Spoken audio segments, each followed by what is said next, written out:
Hey everyone, and welcome to your Week 25 Modern World launch, where we're going to continue our discussion on the Industrial Revolution and hopefully learn some new things about the Summit Learning Platform as well.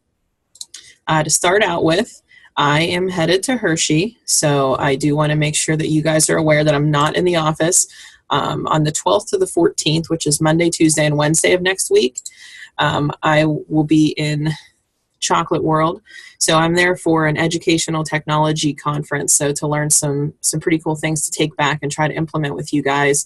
So I might not be able to respond as quickly as I usually do. I will be trying to grade at least once over those 3 days.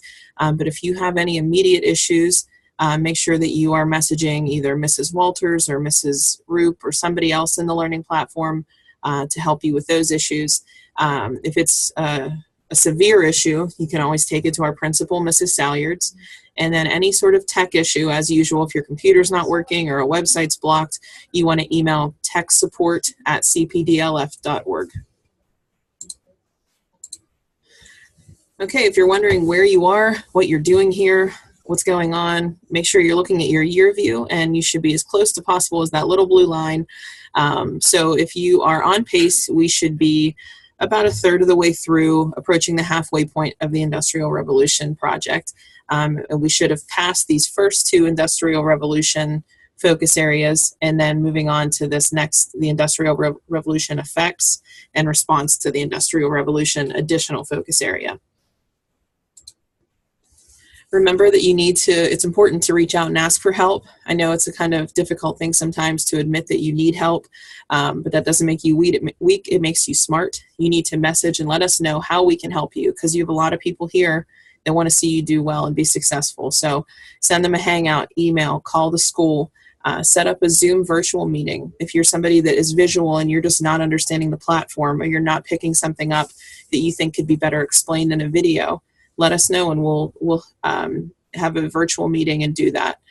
You could attend a learning lab. We have those every Monday and Thursday, according to our school calendar, from 1 to 3 in the building. And then we also have the new help desk chat, which I'm hoping that some of you start to take advantage of.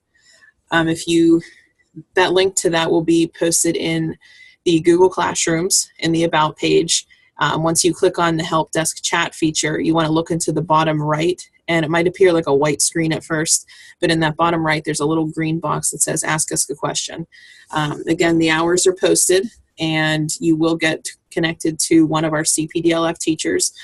So a lot of times it'll be either Mrs. Pincheri or Mr. Rogers, our math teachers. So if you're somebody struggling in math, it's a good idea to try to message the help desk at night and get even more help in the evening.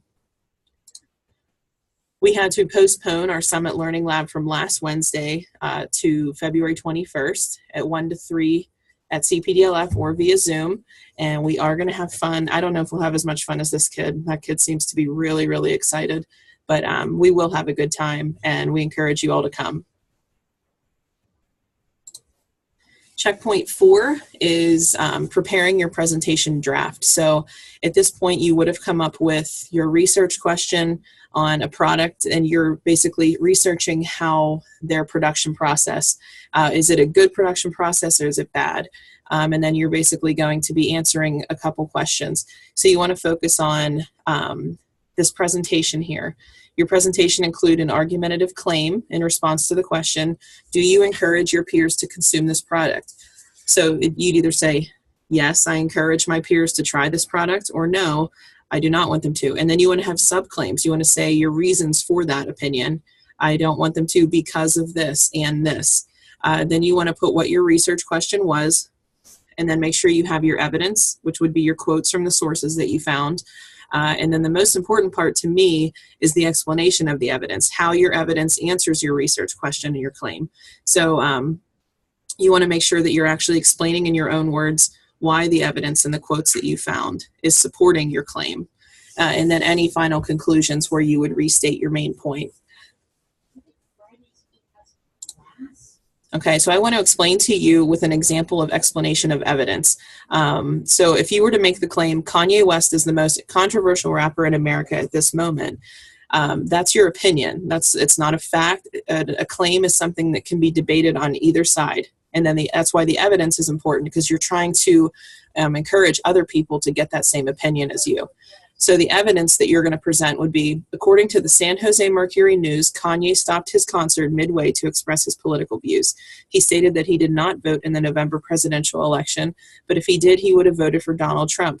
At a concert in Sacramento a few days later, Kanye ended his show abruptly after another political rant and having only been on stage for a half hour.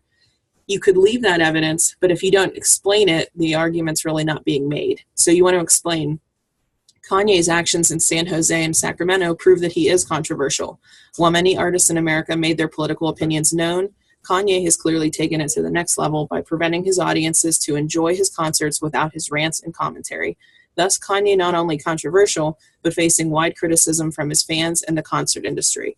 So that kind of shows you how you should be presenting your evidence. You want to introduce the evidence, provide your claim, give the evidence, and then explain the evidence. I also wanted to show you this on how to copy and paste the URL. So if you make a slideshow, you want to copy that link, go into this SLP where it says paste the link, and then either want to right click or Control V, and then you highlight it all, and you want to click that little link button there, and that's what's going to allow me to get to your project, okay? All right, week 25 runs February 14th to February 20th, and you should be working on the Industrial Revolution Effects focus area, as well as trying to submit checkpoint 4 of the Industrial Revolution project. And a challenge for this week would be to complete the responses to the Industrial Revolution focus area, because that one is just an additional focus area, meaning it's for extra credit. So it can only help your grade. So I do recommend trying those if you're somebody who feels your grade is not as high as you would like it to be. I'm going to leave you this week with just a very short video from Khan Academy. I know some of you are really struggling with the whole concept of the SLP because it's different than anything you've ever done before. And you guys might be thinking that you're not doing well or as good as you could do in another platform. But I want you guys to just watch this video, and your reflection for this week is to write one thing that stood out to you in the video below.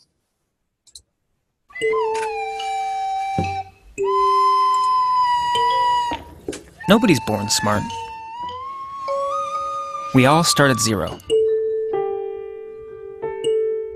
Can't talk, can't walk, certainly can't do algebra. Adding, reading, riding a bike.